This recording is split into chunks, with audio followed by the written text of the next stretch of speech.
নমস্কার বন্ধুরা, এখন বিকেল হয়েছে তাই একটু বসে আছি গেটের কাছে। দরজাটা খুলে বসে থাকি, লোকজন যায় একটু দেখি, ভালো লাগে। ইভিনিং ওয়াক তো করতে যেতে পারি না, সব এখান থেকে ইভিনিং ওয়াক করতে যায়, আমি তাই বসে বসে দেখি। যে যারা শোনা হয় তার সাথে একটু গল্প করি, একটু কথা বলি, আমার ভালো লাগে। সেই জন্য একটু বসে আছি এখানে।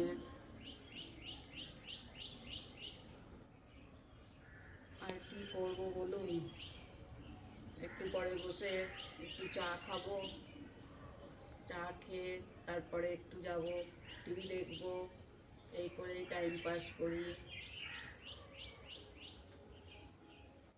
দেখুন,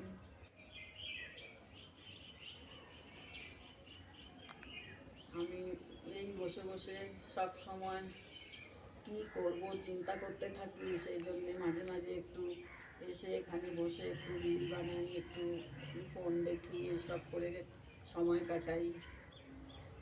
ভালো লাগে না নয়তো।